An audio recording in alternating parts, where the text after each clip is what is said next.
I'm Rob Licuria, Senior Editor at Gold Derby, here with Manhunt costume designer Katie Irish. Katie, you took a bold approach to designing for the Victorian period in the show.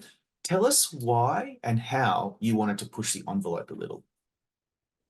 Well, and when you think about this period, so many things that we've seen before are in black or gray or sepia tone. And I noticed when I was doing all of my research and the fantastic photographs of the time period that they were that color palette. But then as I dug deeper, I knew that aniline dyes had specifically become a thing that were available to everyone. And they produce this crazy bold color. You get magentas and chartreuse and fuchsia and all of these vibrant colors. So to me, it was something that was really interesting that I didn't feel I had seen before for this period. And so I presented it to Monica Beletsky actually in my interview. I showed a slide that had 8 dresses on it that were these amazing like technicolors. And I said, we certainly don't have to push it this much, but just so you and the DP and the production designer are aware, we can. And luckily for me, everybody fell in love with this idea, and the production designer, Chloe, found equally crazy colors and carpets and sofas and all kinds of other things. So it was something that felt true to life of that time period, and yet something that we hadn't seen. Yeah, full disclosure, I had a look at your social media the other day, and I know exactly the slide you're talking about. And I figured if I'm on the creative team and I'm interviewing you and I saw that, I'd be so excited about the possibilities of what we might be able to do for this particular series and kind of set it apart from a lot of the other shows that have been made in the past and films where it really is. I always think of that period as so drab and so monotone and so dark and dirty and scruffy. And you've gone in another direction, and it's not anachronistic at all, is it? Like you've really just tried to remind yourself color and bold patterns are okay for the Victorian era. They are. And something that was also at kind of the forefront is the lighting, because we have all of these fantastic modern lights. And at that point, everything was candlelight or gas. And so the colors, as vibrant as they appear to us, especially at night or interior, were not going to appear as vibrant, which was another thing to keep in mind. Yeah, absolutely. And so I want to think about this as well. As a costume designer, you've been working for quite some time. Have you always been interested in this period of fashion, or was this a bit of a learning curve for you?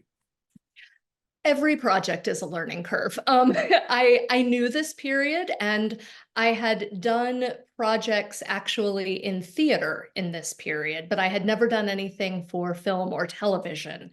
Obviously, we all learn about the assassination of Lincoln in school, but there were so many people and events that I didn't know. And so, just the very vast, rich history that was available, both in photography of the time. Matthew Brady was an amazing photographer that documented the Civil War, but also portraits, paintings, sketches, things, other pieces of art that were available that kind of gave you an insight into that life, in addition to just the private diaries and writings of the time. I felt like I could have researched this forever. It was so multi-layered, and there were so many things to learn and just so many characters to dive into. Yeah. I just imagine as a costume designer, when you get a project like this, I mean, I'd be salivating. I'd be like, yes, there's so much that you can dig into, right? Was that your feel? Like, let's go, let's do this. Absolutely. It was, jumping in as fast as I could to try and fill in gaps that I knew I had. And I will never forget a moment in Savannah when all of our rentals had finally arrived and they were lining up all of the racks. And I was standing in our production office, which was a defunct elementary school. And to give you some idea of the scale, the men's storage and fitting area was in the gymnasium, and the female fitting area and storage was in the cafeteria. Oh, And they were on opposite sides of the school. So we would roll back and forth with racks. And also I had a costumer who had roller skates and would, skate back and forth. But I remember when it was all loaded in, stopping for a minute and looking around and just thinking, oh my God, this is for a project that I'm designing. And that was really a crazy moment for me, because it is such an exciting story. All of the layers that Monica added in, all of the care that were existing, but that we didn't know about, all the different stories. It was so exciting and an enlivening process. some of those sets are packed to the rafters with extras. Like as you mentioned earlier, the volume just alone, the sheer volume of the roles. Um, is that difficult to manage? Like you do a lot of work pre-production and then production starts and I assume you're on set every day, you've got your team, you've got roller skates, you got gymnasium cafeteria. But I mean, how difficult is it practically for those of us who aren't really aware to make sure that everybody's fitted properly and everyone looks great all the time? That sounds like a lot of work. It absolutely is. And I was tremendously fortunate to have a fantastic team of assistants. I had three assistant costume designers, one of whom, Sarah Jean Tassetti, oversaw all of the made to order things. So the 20 versions of Booth's costume, she oversaw. Um, Emma Connolly was my right hand as my first assistant costume designer. So when I needed to be in three places at once, she could take one of them off my hands and do that, and oversee the builds that happened in Savannah. And then Jennifer Caprio was my background assistant costume designer. And to your point, yes, there were over 4,500 background looks over the course of 7 episodes. And as you say, this is not something that people just have in their closet and show up. And so we had a very meticulous schedule of our background. They all came in, they all got pre-fit. Oftentimes we would Oh, fit people with a excuse little me. mini closet. I don't know what happened there. I'm sorry about that. No, no, no, no Uh, problem. yeah, computers just like to make funny noises out of nowhere. Okay. So what I'm curious about as well is we touched on this earlier, but you're designing for a period that many of us feel like we're familiar with through when we learned about it at school or whatever we see it. We've seen it in movies and TV. So that means you have some level of preconceived expectation for what we're going to see. And yet you want to go into a slightly different direction, still be true to history, but give us something a little different. So what is that like, especially for someone like Abraham Lincoln? What is that like to balance expectation versus doing something a little different and interesting and trying to make sure that you are threading that needle carefully? Lincoln was daunting, for all the reasons you just said. And the thing that I thrive on as a costume designer is finding the character and the humanity in them. And to me, Lincoln is an icon. He is, the silhouette on your bulletin board with the top hat, in school. And so I began researching more and more and trying to find as many portraits, pictures, sketches as I could of him. And one I found is a pencil drawing when he is a little bit younger. He does not have his beard yet. And he has kind of windswept, tousled hair. And that was a different version of Lincoln than I had seen. And so that kind of cracked it a little bit. But for me, really finding out that he had a pair of slippers that he wore at home that were embroidered with goats, and that he would come home and take off his boots and put on these goat slippers. And I have no idea where they came from. I don't know if he had them made or if they were a gift from, like, I do not know. But there's a whimsy and a charm about this. And I actually had a pair for Hamish to wear. And I don't think they ever got any screen time that you could see them well. But like when he was reading to Willie, or when he was, in his office at home, he's wearing the slippers. And I think that that reminder that there is someone who either loves someone enough to keep wearing these goat slippers or that he chose them, that says something about a person. And that's a really great jumping off point to begin having conversations with Monica and Hamish about who this man is and what can I do to help make him real for them. Wow. It's amazing how those little touches can really give you an insight into these people that so many of them are just they're just mysteries to us, and yet we think we know them so well. Actually, I'm curious, were there any other personal touches or accoutrement or lace, jewelry, accessories? I know you did some of that chain stitching. Like, talk us through some of those little bits and pieces that maybe we wouldn't have noticed on a first viewing. You mentioned jewelry, and one of the things that I love about the Victorian time period is the hidden messages in everything, in flowers, in jewelry. Yeah. This is a time period where you can send someone a gorgeous bouquet of flowers that actually means go away, I don't ever want to see you again. And I love this. But so one of the things that I did is I looked to that flower language. And so the flowers that are embroidered on Mary Todd Lincoln's dress for Ford's Theater are pink roses and olive leaves.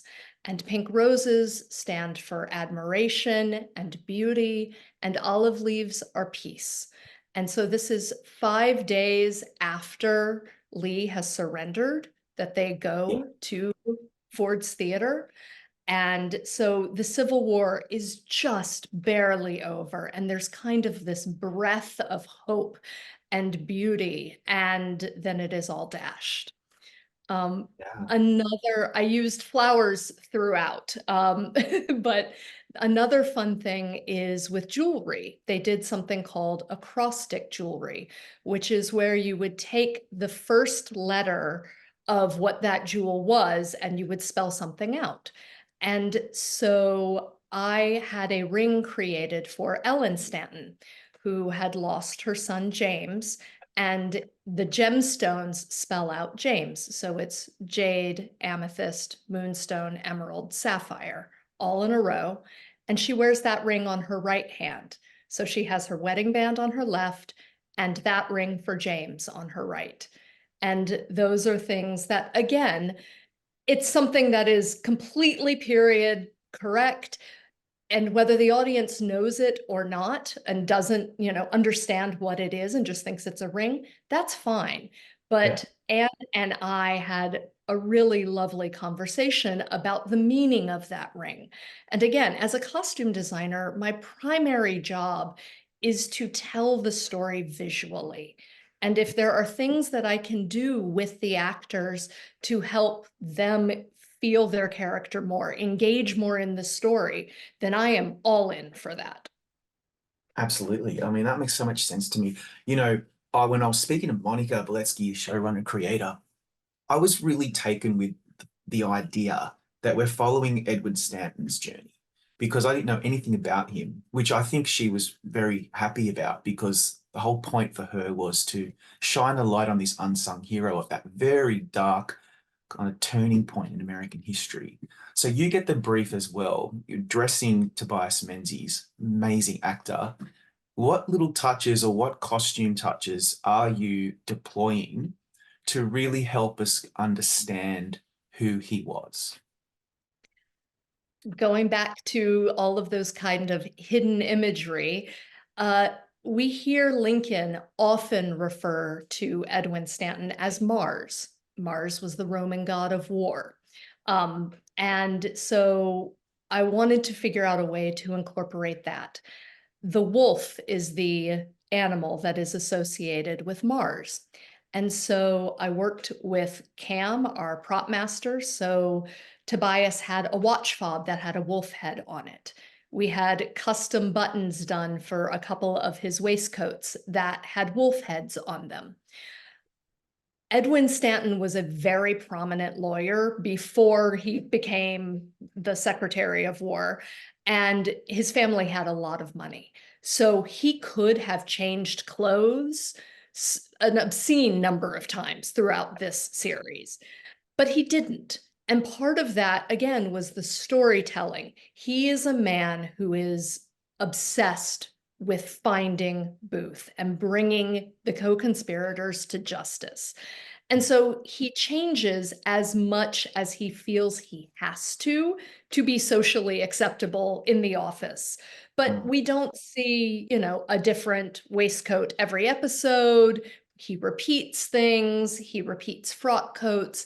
So it is something that his pieces are beautiful and beautifully made, but he could have been much more just a wider array of clothes than he is.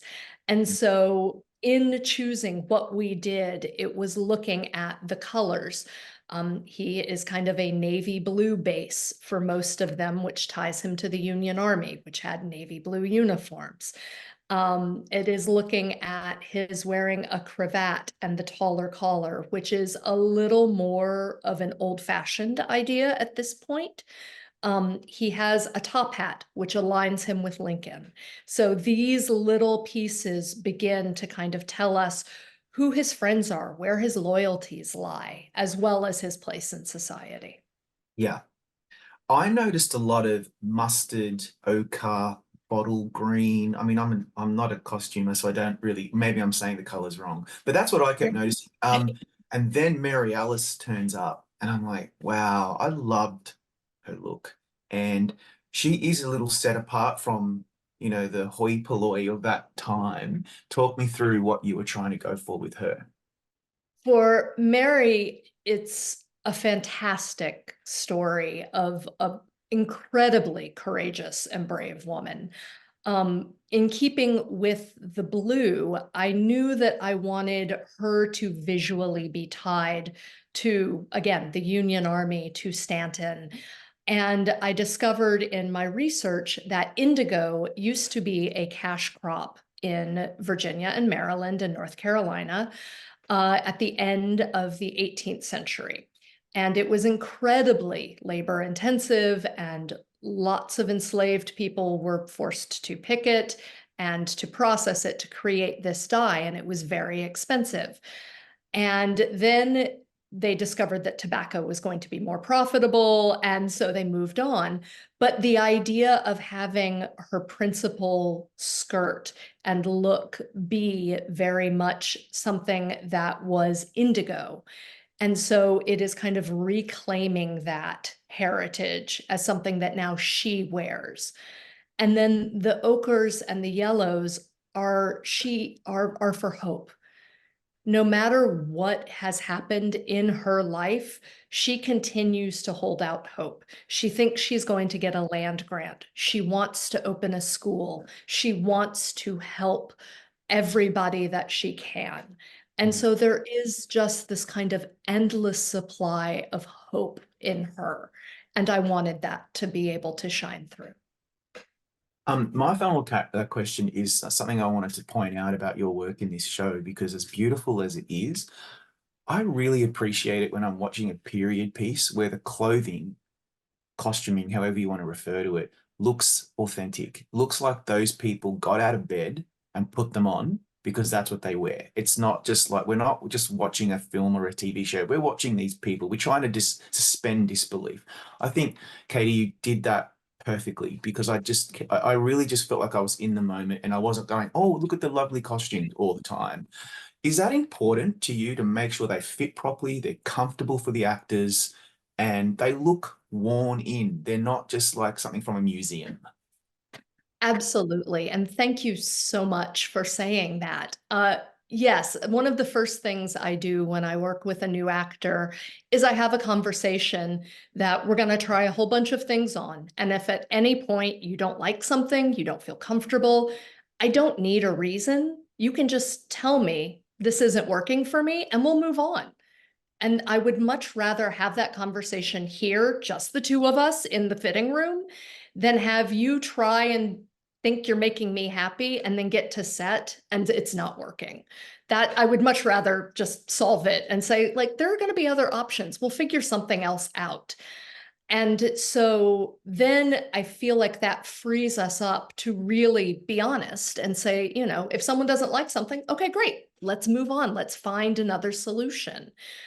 And as far as clothes looking worn, absolutely. I mean, unless something is scripted as being brand new, someone goes shopping and buys a new dress but otherwise, we all open our closets and we have things that are newer and we have things that are our favorites that we've had for an untold number of years. And so one of the challenges is mixing things that are rentals that have obviously been loved and worn by many people with these custom made clothes that we are doing. And so as soon as we get the custom made clothes, they immediately go to the aging and distressing team. Wow. And the idea is not to make them have holes in them or anything like that. It is just to take some of the sheen off, to make them less new, to start to wear around the collar, the cuffs, things that, naturally would see a little wear. And so help it feel more in place in our story. It really works. And I've got to say, by the way, just as an aside, I would love to work for the aging and distressing team. I'd have so many jokes that I'd be making about how I'm aging, I'm distressed, I'm upset. Let's go to the Uh-huh. aging and distressing team. It's the best. Katie, thank you so much for your time today. Thank you for your insight and congrats on some beautiful work in Manhunt. Thank you so much for your interest. I really enjoyed speaking with you today.